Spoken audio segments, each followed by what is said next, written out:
ክቡራን ተመልካቾቻችን በጌታ በኢየሱስ ስም ሰላም እንላችኋለን። ይህ የዎችማን ሚኒስትሪ ኢትዮጵያ አገልግሎት ነው።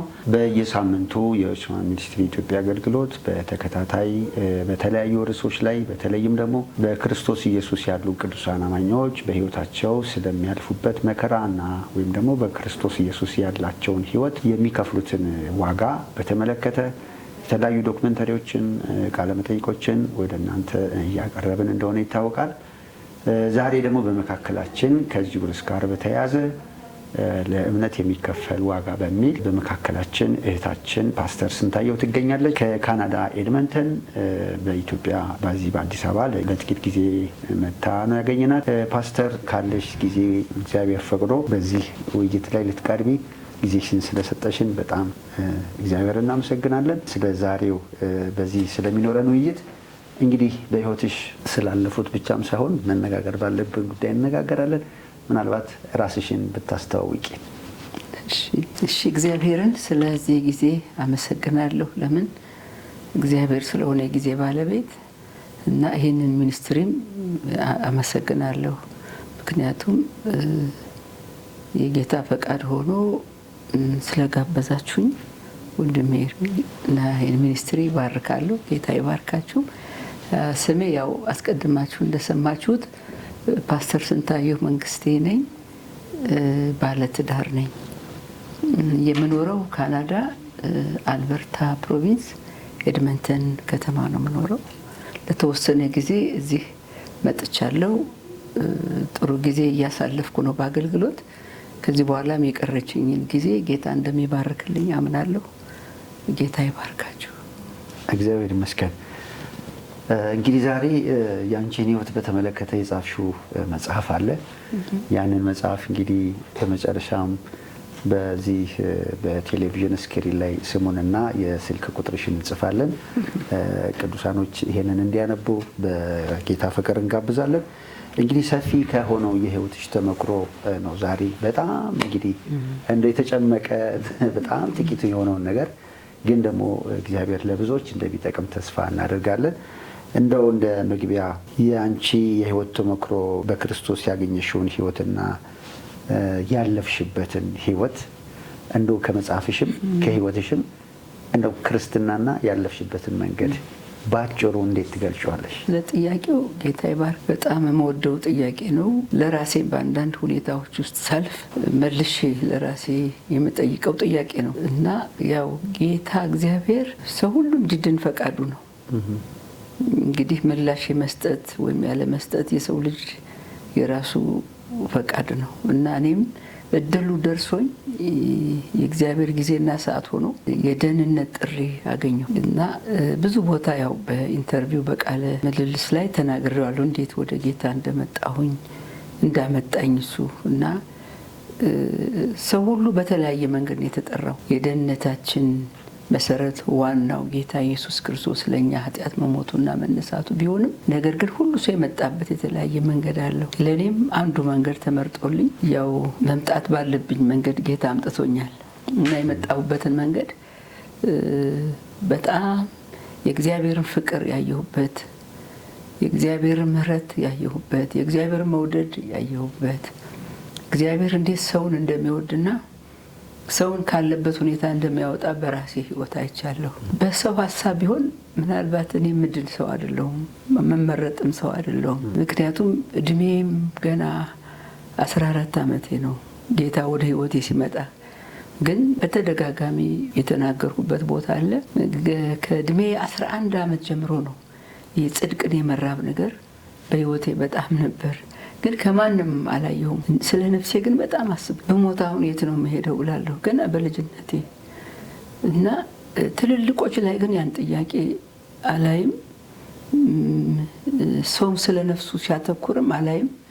ያው እድናለሁ ብሎ ሰው የመረጠበት መንገድ ሲሄድ ያ ደግሞ እንዳልሆነ ደግሞ ይገባኛል። እንዴት እንደገባኝ ግን ለራሴ ማስረዳት ይከብደኛል እንኳን ለሌላ ሰው።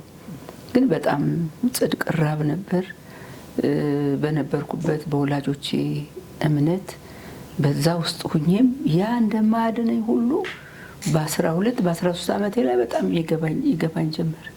እና እናቴን ጠይቃት ነበር። አሁን እኔ ፈልጋለሁኝ እግዚአብሔር ብቻ ማምለክ ፈልጋለሁ፣ ግን ሁል ጊዜ የምንሄደው የተለያየ ስም እየተጠራ ነው የምንሄደው እና እንደዚህ ሁሉ ያድናሉ ወይ ብዬ ስጠይቃት ለእናቴ የምትመልስልኝ መልስ ይሄ አይጠየቅም፣ ቁጣ ያመጣል እና አትጠይቅኝ ትለኛለች። እኔ ደግሞ ያው ለእኔ ቅርቤ እናቴ ናት እና ጠይቃለሁ መልስ የለም፣ ጠይቃለሁ መልስ የለም።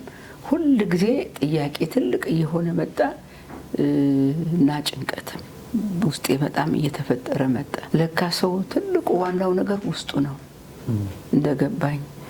ሌላው ደግሞ በጣም የገረመኝ ምንድነው ነፍስ ትልቅና ትንሽ አይደለችም። ነፍስ ናት እና ያንን የጽድቅ ጥያቄ ነፍስ የመጠየቋ አሁን ሳስበው በጣም ይገርመኛል። እና ከዛ ያው ጌታ በ14 ዓመቴ ነው የተኛሁባት መደብ ላይ ነው መጥቶ በመስቀል ላይ ሆኖ ደሙ እየፈሰሰ እኔን እያየኝ እየተጣጣረ ሌሊቱን በሙሉ ነው ያሳለፈው። እና ያ እሱን ያየሁበት አይን ወደ ውስጤ ልዩ ፍቅር ገባ። ግን አልገባኝም እንደሆነ በደንብ አልገባኝም። ግን የእሱ መሰቃየት ነው ያስለቀሰኝ እንጂ ለእኔ አልመሰለኝም። ግን የማላውቀው ነገር በህይወቴ የተፈጠረ። በቃ ያው ነጋ። ሲነጋ ግን ሌላ ማንነት ይዤ ነው የተነሳሁት እና በጣም የጌታ ሞት ስቃዩ ከህይወቴ ለብዙ ጊዜ ቆየ ማለት ነው፣ ስር እየሰደደ እና ማንም ሰው ባጠገቤ የለም፣ የሚነግረኝም የለም። ህይወቴ ምን እንደሆነም የምጠይቀውም ሰው የለኝም። ያው እኔ ብቻ ነኝ በዛ ከተማ እንግዲህ ያንን ህይወት ያገኘሁት። በዛ አይነት ነው ጌታ ወደ ራሱ ያመጣኝ። እግዚአብሔር ይመስገን። እንግዲህ መቼስ በሚገርም ሁኔታ ምልሽ ጌታ ወደ ህይወቴ ሲመጣ ውስጥሽ የተፈጠረ ሰላም፣ ደስታ፣ ተስፋ ብዙ ነገሮች አሉ። ከዛ እንደው ከዚህ ከተቀበልሽው ጌታ በእንደዚህ አይነት በድንቅ ሁኔታ ከጠራሽ ትልቅ የሰማይ አጀንዳ አንጻር ያለፍሽበት መንገድ ስታነጻጽሪው እንዴት ነው የምትገልጪው? እንደው በዛው ደስ በሚል ምንጣፍ ደስ በሚል እንደው ነገር ውስጥ ነው ያለፍሽው ወይስ እንደው አጠር አድርገሽ እሷን ብታስረጂ? እሺ እንግዲህ በአሁኑ መረዳት ክርስትናን የተረዳሁት አሁን በተረዳሁት መረዳት በገልጠው ክርስትና ትክክል ነው ብዬ አስባለሁ። እንዳልከው ያ እንግዲህ ምንም ማለት እሱ ያው የእግዚአብሔር ቃልም ይላል እኮ እኔ ወደድኳችሁ እንጂ እናንተ አይደላችሁ፣ እኔ መረጥኳችሁ እንጂ ይላልና ከመራጩ ነው ከመውደዱ ከሱ መውደድ ነው እኔ የገባኝ የመጣሁት። ስለዚህ ቀጥሎ የገጠሙኝ መከራዎች አላውቅም ነበር፣ አልተዘጋጀሁም። ምክንያቱም እዘጋጅበት መንፈሳዊ አቅምም እውቀትም የለኝም። የደህንነት ማስተማር የሚባለው ደቀ መዝሙር ማድረግ የሚባለው ፌሎሺፕ የሚባለው እንግዲህ እንደው ላሳጥረው ብዬ ነው እንጂ ለመጀመሪያ ጊዜ እግዚአብሔር ቃል የሰማሁት ጓደኞቼ ናቸው መዝሙር ሲዘምሩ አየሁ። ያውም ይቃወሙኝ ነበርኩ። ያን ቀን ከዳንኩኝ በኋላ ሌሊት ጌታን ሳይ ያለቀሱ ስላደርኩ አቅም ማጣጥቼ እስከ ጠዋት ድረስ ተኝቻለሁ። እናቴን አትቀስቅሳኝ ትምህርት ቤት ኮረፍዶብሻል ብላኝ ነው ስባንን ውስጤ በጣም ሌላ ነው እና ምንድን ነው የምትለኝ ብዬ መረጋጋት እስከማልችል ድረስ እና ሳዳምጠው የውስጤ ነው በጣም የሚያይልብኝ። ግን ደብተሬን ይዤ ትምህርት ቤት ሄድኩኝ። ከዛ ጓደኞቼ እንደ ድሮ ተቃቅፈን እንሳሳማለን ስል ፊትሽ ያስበራል ብለው አባረሩኝ ማለት ነው። ጀመረ ማለት ነው ስደቱ ጀመረ። እና እኔ ደግሞ አላውቅም፣ ስለ ስደትም አላውቅም። እኔ ራሴ ምን እንደሆንኩ አላውቅም እኮ በጭራሽ አላውቅም። ግን መለወጤን ወድጄዋለሁ በጣም። ሰላም አለ እንዳልከው፣ ደስታ አለ፣ ሌላ ዓለም ነው። እውነታውን ክርስትናን መገልጥበት ቃላት የለኝም። የጌታን ፍቅር መገልጥበት ቃላት የለኝም። ሳስበው ሲመጣብኝ አልችልም ማለት ፍቅሩ ከምንም ይበልጣል። ከገጠመኝ መከራ ካሳለፍኩት ይልቅ ይበልጣል። ስለሚበልጥም ነው መከራውን እንደምንም እንዳልቆጥረው የሚያደርግና ከዛ በኋላ እነዛ ልጆች ከ3 ከ4 ቀን በኋላ መዝሙር ሲዘምሩ ሰማሁ። እንደዚህም ይዘምራሉ እንዲህ አልኩኝ። እጄ ጠየቅኳቸው። የት ነው መዝሙር የምታገኙት ስላቸው መዝሙር መዘመር ትፈልጊያለሽ አሉኝ። አይ መዝሙር ብቻ ሳይሆን አልኩኝ ማረሳው ጥያቄ አለኝ እና የሚመልስልኝ ሰው ነው ፈልገው አልኩ። ከዛ አርብ ነበር እንዳጋጣሚ ነገ ጠዋት ኳስ ሜዳ እዛ ትምህርት ቤት እናገኘዋለን እና እናገናኝሻለን አሉኝ እና ሌሊቱ መቼም ነጋ እንደማይነጋ በህይወቴ የሚነጋ ያልመሰለ ሌሊት ቢኖር ለመጀመሪያ ጊዜ እሱ ነው። ከዛ በኋላ ደግሞ በመከራዎች የገጠሙኝ ሌሊቶች የሚነጉ አልመሰለኝም። ግን የመጀመሪያ ሌሊት ነበር። ከዛ ጠዋት እዛ ሄድን። ከተቀጣጠርንበት ቦታ ሄድኩ እኔ። እነሱንም እዛ አገኘኋቸው። በኋላ አይ ዛሬ አይመችም ኳስ እየተጫወተ ነው አሉኝ። እኔ በፍጹም የዛሬን ቀን አላልፍም አልኳቸው። በጣም ውስጤ ያለ የሚገፋኝ ነገር ያለ ምንም ፍርሃት ድሌን መጠቀም ፈለኩ። ከዛ በኋላ ስሙን ንገሩኝ አልኳቸው። ድሮ ፈሪ ነኝ ያውቁኛል እና ሳልፈራ ሲያዩን ገረማቸው። ጠራሁት። እግዚአብሔር ይባርከው እሱ እሺ ብሎ መጣ። ምንድነው አለኝ። የእግዚአብሔርን ቃል ልትነግረኝ ብዬ ነው አልኩ። እሱ ራሱ ቃላቱን አላውቀውም። የእግዚአብሔር ቃል የሚባለውን አላውቀውም። እንዴት ካፌ እንደመጣም አላውቅም። እውነት እስካሁን ይገርመኛል። ከዛ እሺ ብሎ እሱ የሆነ አካባቢያችን ያለ ወንዝ አለ፣ በዛ ተሻግሮ ሲሄድ አብሬው ተከትዬ ሄድኩኝ። ምንም አልጠረጠርኩትም። ብቻ ከእሱ አንድ ነገር እንደማገኝ ውስጤ ገብቶታል። የሚገርምህ ከዛ ያው ወሰደኝ እዚህ ቁጭ እና እነዛ ጓደኞች አብረው መጡ ከኋላ ተከትለው። ከዛ መጡ አብረን ቁጭ በሉ ተባል። ይሁን አግዳሚ ወንበር ነው ቁጭ አለ። ምን ሊያደርግ እንደሆነም አላወቅንም። ሄደ። ትንሽ ቆይቶ እነሱ እንዴት ሊመጡ ቻሉ? እነሱ መዝሙር ያውቃሉ እኮ ሲገፉሽ የነበሩት እነሱ ናቸው። ያስፈራኝ ያሉሽ እነሱ ናቸው እኮ። ግን ተከትለው ሲመጡ እኔ የራሴ ጉዳይ ነው እንጂ ቢመጡም ባይመጡም ለምን እንደመጡም እሱ ውስጥ ሁሉ አይምሮ ያልገባም። የምፈልገው ግን አንድ ነገር በጣም ነበር ምናፍቀው። እንዳሁኑ አይደለም እምልህ ያኔ በቃ ሁለንተና ይዛ ጥያቄ ላይ ነበርና እና ይሄንን እንዳልሽው አሁን ይሄን ሰው አግኝተሽ በደም ጌታን እንግዲህ ከተቀበልሽ በኋላ አሁን ውስጥሽ የሆነውን ነገር የተፈጠረውን ሰላም የተፈጠረውን ደስታ የተፈጠረውን ነገር ጀማምሮሻል። ከመጀመሪያው አሁን በዛኛው አቅጣጫ ግን አሁን እንዳልሽው የተቃውሞ ነገር ወይም ማለት መልካም ነገሩን የሚጋፋው ነገር እንዴት ነው የጀመረው? አዎ አሁን እኮ ምን ለማለት ፈልጌ ነው፣ በዚህ ወንድም ምክንያት እና ሁለት ሌሎች እህቶች ሆነው ትንሽ አየሁ ከነሱ ክርስትናን እንጂ አላውቀውም። ከዛ ምንድነው ያየሁት፣ እሱ ባይብል ይዞ መጣ። እነሱም አሉ። አንድ እህት ጸልይ አላት። ጸሎት ራሱ አላውቅም። እንደዚያ በመንፈሳዊ ዓለም ያለውን የጸሎት ህይወት አላውቅም። እና እንጸልይ ሲል እነሱ አይናቸውን ሲጨፍኑ ነው እኔም የጨፈንኩት እንጂ አላውቅም። ከዛ ጸሎቷን በጣም ወደድኩት። ከውስጤ ካለው ጋር በጣም እንዲህ ነው ለካ መፈልገው ነገር ማለት ጀመርኩ። ከዛ ጸሎቱ ስጨርስ ራሱ አልፈለኩም እንድጨርስ፣ ግን ምን ማለት እንዳለብኝ አላውቅም። አለቀ። ከዛ ባይብል እሱ አነበበልን ማለት ነው። አንደኛ ቆሮንቶስ ምዕራፍ 3 ነው አስታውሳለሁ። እናንተ የእግዚአብሔር ሕንጻ ናችሁ፣ የእናንተ የእግዚአብሔር እርሻ ናችሁ የሚለውና በቃ እኔ ለካ የእግዚአብሔር ሕንጻ ነኝ፣ እኔ የእግዚአብሔር እርሻ ነኝ ብዬ ወሰድኩት። ከዛ በኋላ እንግዲህ ሌላ ምንም ያደረጉት ነገር የለም። ጸለዩ፣ ጨረሱ። እነሱ ሲጨርሱ ግን እኔ አልጨረስኩም። በጣም ከማረሳው ነገር ክርስትና የግል ውሳኔ እንደሆነ የገባኝ ቀን ነውና እነሱ ቆሙ፣ እኔ ግን ተንበረከኩኝ። እንዴት እንደተንበረከኩ ለምን እንደተንበረከኩ አላውቅም ነበር። ተንበረከኬ ግን ሁለት ሀሳብ ይመጣብኝ ነበር። አንደኛው የሚገርም ነው፣ አትችዩም ይሄን መንገድ የሚል አላውቅም እንግዲህ መንገዱ ምን እንደሆነ። አትችዩም፣ አትወስኝ የሚለኝ ወደ ኋላ የሚከለክለኝ ነገር አለ። በጣም ታግያለሁ።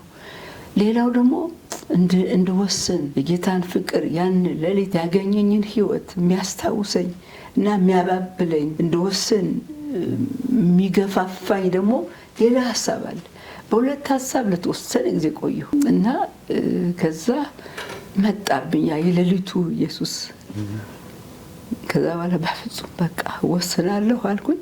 መከራዬ በደንብ ይታየኝ ነበር ሊመጣ ያለው በህይወቴ። እንደው ሰው ሊያምንም ይችላል፣ እኔ ግን በጣም አውቀው ነበር ህይወቴ በሙሉ በየት መንገድ እንደሚሄድና ይሁን ብዬ በቃ ወሰንኩ።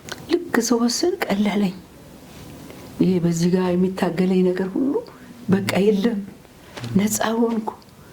ደስ ብሎኝ በቃ እምባዬን ጠራርጌ ተነሳው። ስነሳ ግን እነዛ አብረውኝ የነበሩ እህቶች አስመሸሽብን እኮ በጣም ቆየሽ ምናምን ሲሉኝ፣ ወይ ጉድ! እኔ በጣም ወድጀዋለሁ መቆየቴን።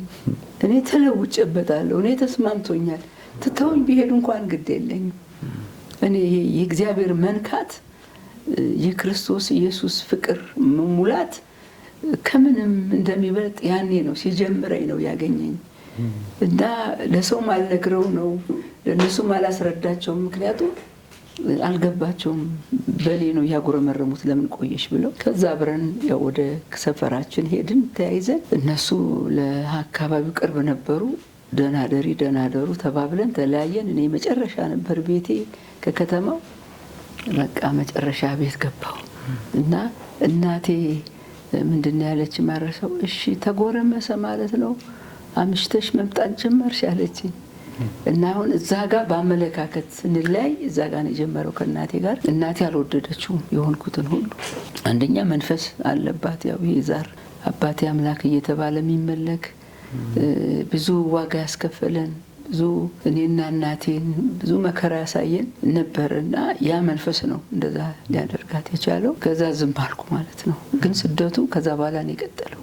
እና ሰው መቼም በትክክል ጌታን ከተቀበለ፣ ብርሃን ከበራለት፣ ህይወቱ ከተለወጠ፣ በጌታ ሀሳብና ፈቃድ ውስጥ ከሆነ፣ እንደ ቃሉ ከዳነ ስደቱ ያንን ነው የሚቀጥለው። ምክንያቱም ያው አንድ ወንድ ምን አለ፣ ለጌታን ስትቀበሉ ሰይጣን ዩ አር ማይ ኤኒሚ ብሎ ነው የሚመዘግባችሁ አለ። ከዛን ጊዜ ጀምሮ ጠላቶች ናችሁ። እና እሱን ነው ያየሁት። የጌታ ነገር በጣም ውስጤ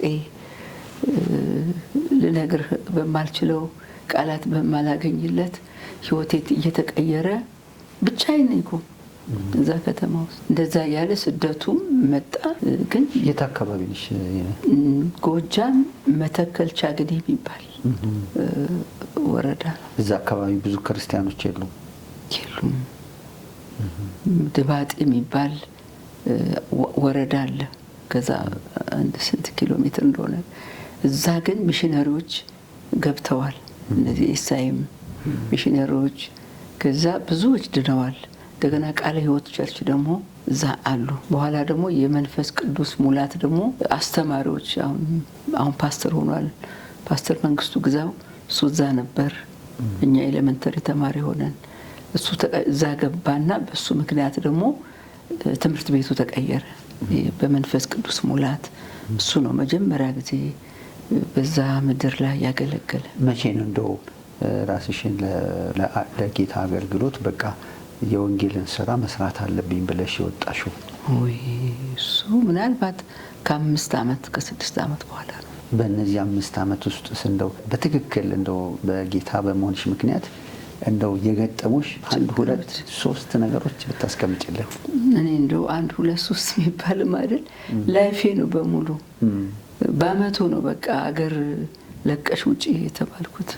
በዳንኩ ትምህርት ቤት ዲሬክተሩ፣ የሃይማኖት መሪዎች፣ ቤተሰብ፣ አባቴ፣ የአባቴ ጓደኞች፣ ሰፈር፣ መንደሩ ያው ዓለም በክፉ እንደተያዘች እኛም ከእግዚአብሔር እንደሆነ እናውቃለን ነው የሚለውና ያው ጨለማ ዓለም ነው።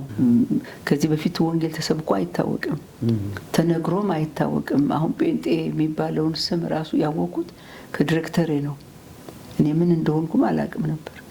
ከኦርቶዶክስ ራሱ ለምን እወጣለሁ ነበር። አንቺ የተለየ እምነት ነው ያለሽ ይሉኝ ነበር ቄሱ። ግን ያው መድኃኔዓለም የሚባል ቤተክርስቲያን ያለው በኦርቶዶክስ እዛ ነው ከልጅነት ጀምሮ የሚሄደው። ስደቱና ክርስትናዬ መለያየት አልቻለም። እኔ አሁን አላውቀውም፣ ስደት ይሁን አላውቅም፣ ራሱ ስለሆንኩት ነገር እንኳን አላውቅም። ግን ስደት አመጣብኝ እና ይሄ እንደዚህ አይነት እምነት በዚህ ከተማ መሆን የለበትም ሲሉ እኔ ከኦርቶዶክስ ነኝ ነው ያልኳቸው። ምክንያቱም አላውቅም ሌላ እዚሁ ሆኜ ነው የተለወጥኩት። እና አሁን አንዳንድ ጊዜ ሰው የትም ሆኖ መለወጥ ይችላል። መስጊድም ሆኖ ኦርቶዶክስም ሌላም ሃይማኖት ውስጥ ሆኖ እግዚአብሔር ሊያገኘው ይችላል። ሰው አንዳንድ ጊዜ ጴንጤ ተብሎ ላይድን ይችላል። ህይወቱን መኖር ነው ዋናው እኔ የገባኝና ከዛ ያው ወላጆቼም ተነሱብኝ። የትምህርት ቤትም ምን አረግሽ ብለው ነው እምነትሽ የተለየ ነው ብለው ነው እና ምን ሆንኩኝ ነው የኔ ጥያቄ። ደግሞ እኔ ራሴ እኮ የሆንኩትን አላውቅም። የሚገርምህ ግን የመንፈስ ጦርነት ነው፣ የመንፈስ ልዩነት ነው። ጨለማና ብርሃን ሆነ ለካ እንጂ የኔ ጉዳይና የነሱ ጉዳይ አይደለም። እሱ ነው የገባኝ። ከዛ ያው ተነሱብኝ፣ መውጣት አለባት ከሀገር አሉ። 1 አመት እንግዲህ ቆየሁ ማለት ነው። ቤተሰብ ማበረከ ነው። ቤተሰብ በተለይ አባቴ ካደኝ ማለት ነው። ልጁ ያደለችን አለ። ጎረቤት ተነሳ፣ የሱ ጓደኞች ሁሉ ተነሱ። የመጡም ለማስቀየርም ይሞክራሉና ደስ የሚለው አንድ ላይብራሪ መጽሐፍ ቅዱስ አገኘሁ እና እሱን ላነበው ብዬ ለመንኩት ማለት ነው። ከዛ ምን ልትሆኚ ነው አለኝ። እኔ አላወቅኩም እንደመሆኑ፣ እሱ ግን ገብቶታል። ምክንያቱም አብዛኛውን አስተማሪዎች ከአዲስ አበባ ነው የሚሄዱት፣ ከሸዋ አካባቢ ነው የሚሄዱት እና ያውቃሉ። ስለዚህ እሱ ሲጠይቀ እኔ ላነበው ነው በቃ ዝም ብዬ አልኩት። ኦኬ ውሰጂው አለኝ። ለሳምንት አነበብኩት እና ያ መጽሐፍ በጣም ህይወቴን ለብዙ ጊዜ መጽሐፍ ቅዱስ ከማገኝ ድረስ የጠቀመኝ ነው። ያ መጽሐፍ ቅዱስን በማንበብ በሳምንት የመለስኩት እና ተደጋጋሚ ሆነ። በቃ ሃይማኖትሽን ቀይረሻል የሚል ነገር ከየአቅጣጫው መስማት ጀመሩ። እኔ እንግዲህ የሆንኩትን አላውቅም፣ ግን የሆንኩትን ፈልጌዋለሁ፣ ወድጄዋለሁ። እና አንድ ቀን እንደዚህ አሰብ መጽሐፍ ቅዱስ ካነበበ በኋላ በጣም ልቤን ከነካኝ ቃል ይሄንን ስለ በጣም የሚገርመው ከትምህርት ቤት ወደ ቤቴ፣ ከቤቴ ወደ ትምህርት ቤት ሲሄድ የሚወርድብኝ የድንጋይ ናዳ ልነግርህ አልችልም። ማን ነው የሚወርደው? ተማሪዎች በሙሉ ሰሙ ማለት ነው።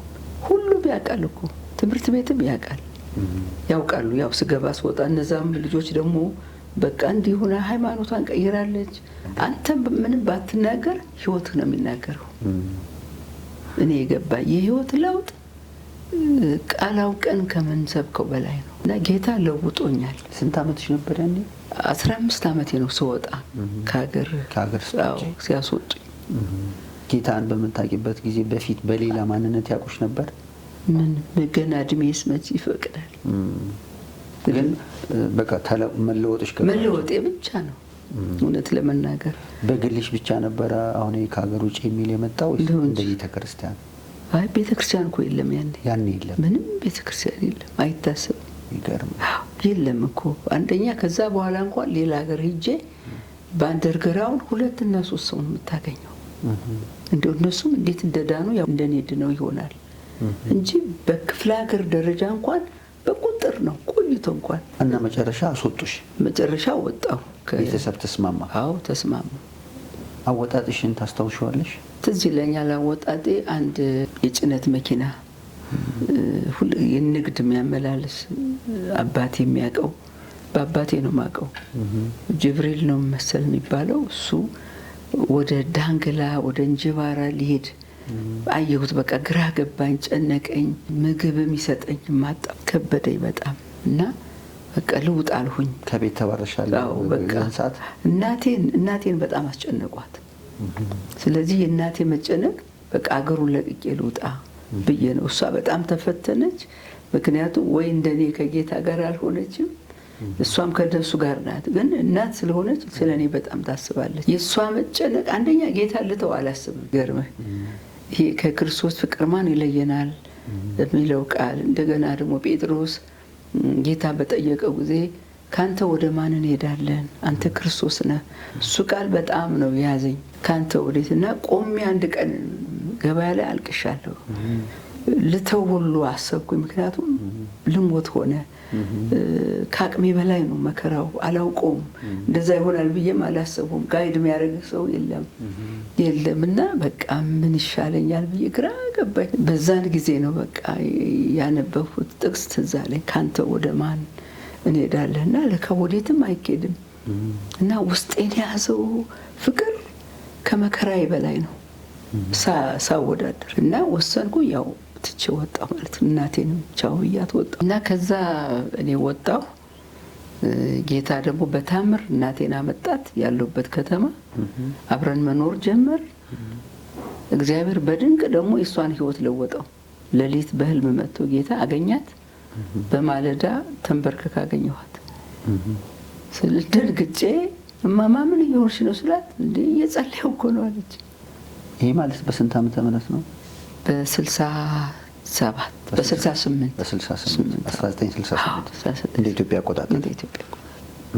እና በዛ አይነት አብረን ጌታ ማምለክ ጀመር። ስደቱ ግን ያው እየቀጠለ ነው ያለው። ከዛ ደግሞ የእናቴ የእህቷ ልጅ አዲስ አበባ ነበረ። ከሱ ጋር እግዚአብሔር በታምር አገናኘን። ከዛ ወደሱ ወደ አዲስ አበባ ሄድን። እዛ መኖር ጀመር። በቃ ስደቱ አሁንም እዛ ቀጠለ። አጎቴ ቤት መኖር አልቻልንም። አካባቢው በጣም ተቃውሞ አነሳብን። ደግነቱ ደስ የሚለው አዲስ አበባ ልዩነቱ ምንድነው? ከጎጃም እዛ ቸርች ነበር፣ የሙሉ ወንጌል ቸርች አለ፣ ሌሎችም ቸርቾች አሉ። ግን ሙሉ ወንጌል እየሄድን እንካፈል ነበር። አንድ ዓመትም አልቆየም፣ ወዲያው ደግሞ ተዘጋ ሙሉ ወንጌል። ስደቱ ደግሞ በጣም እየጨመረ ሄደ። እኛ ግን በስደት ውስጥ አደግን። ያው እግዚአብሔር መቼም ከመረጠህ መረጠህ ነውና እንዴት እንደምንኖር ሁሉ ይመራን ጀመር። ኑሮ ከባድ ነው። ችግሩ በጣም ከባድ ነው። ቤተሰብ የለህም። እነሱ አስወጡን። የት ነበር የምትኖሩት? አዲስ አበባ ፈረንሳይ ለጋሲዮን አካባቢ። ከዛ ማስወጧችሁ? አጎቴ እና ባለቤቱ። አሁን ምክንያቱም የአካባቢው ሕዝብ በጣም ተጽዕኖ አረገባቸው በእነሱ ላይ እና ያለን አማራጭ ትተን መውጣት ነው። የዛን ጊዜ ግን ከቤተ ክርስቲያን ጋር ህብረት ታደርጉ ነበር? ቸርች ሄድ ነበረ፣ ግን በኋላ ተዘጋ። ሲዘጋ ደግሞ ምንም ህብረት የምናደርግበት አልነበረም። በግል በጓዳ አልተያዛችሁም? የለም እንደሱ አለ። ኋላ ነው እየቆየ። ምክንያቱም ቸርች ራሷ እንትኑ መከራውን ገና እንትን አላለችውም፣ አልተረጋጋችም። በመከራ ውስጥ እኔ ስረዳ ኋላ ነው ለቤት ፕሮግራም ኋላ በደንብ ስደቱ ያው ቆየ አይደል? መከራው ቆየ እኮ። የደርጉ ጊዜ ሲቆይ በደንብ ቤተክርስቲያን ራሷን እንትን ማለት ጀመረች። እንደው በጥቂቱ ምን ነበር በዛን ጊዜ የነበረው? እንደው ማለት እንደው ስደት ሲባል አሁን ለምሳሌ ከቤተሰብ ወጣሽ፣ እዚህም አዲስ አበባ መጣችሁ፣ ደግሞ ከእናትሽ ጋር እንደገና ሁለተኛ ስደት ገጠማችሁ። ግን እንደ ቤተ ክርስቲያን ምን ነበረ በሌላው ሰው ላይ የሚደርሱ የዛን ጊዜ? አዎ የጋራ የሆነና አብያተ ክርስቲያን አቀፍ የሆነው ስደት ምንድነው? ያው ያለው የደርግ አሰራር ኮሚኒዝም ነው እና ኮሚኒዝሙ ደግሞ ያው ከእምነት ጋር ነው። በየቀበሌው ያለ ነገር በቃ ደስ ማይልህ አይነት ቃላት ነው። የእምነት ጥላቻ ነው። እንግዲህ ያው በራሽያም በቻይናም የነበረው ኮሚኒዝም አሰራር ኢትዮጵያ ገብቶ ነበር እና የእምነት ጥላቻ በጣም አለ። እንደውም አንዳንዶች በጣም በሞኝነት ኮሚኒዝም እኮ ልክ እንደ ሐዋርያት ዘመን ሊሆንልን ነው ያሉም ነበሩ እና በዛ ውስጥ ደክመው ይቀሩም አሉ። ካድሬም የሆኑ አሉ። ኋላ ነው እንግዲህ እኔም ትልቅ እየሆንኩም ስመጣ ነው የገባኝ። ጠላት በጣም ተጠቅሞበታል። በቃ ኮሚኒዝም ማለት የጋርዮሽ ነው። አብሮ መብላት፣ አብሮ መጠጣት፣ በቃ የበላይ ሆኖ እንትን የሚለን የለም። በጣም የሚመስል ነው። ግን እግዚአብሔር የለም። ግን በጣም ነበረ። እሺ ፓስተርዬ፣ አሁን ወደ ሁለተኛው ሀሳባችን እንገባለን። ተመልካቾቻችን እስካሁን በነበረን ቆይታችን እንደተባረካችሁ እናምናለን። በቀጣይ ሳምንት ከዚህ የቀጠለውን ደግሞ ሀሳብ ይዘንላችሁ እንቀርባለን። እግዚአብሔር አምላክ ይባርካችሁ።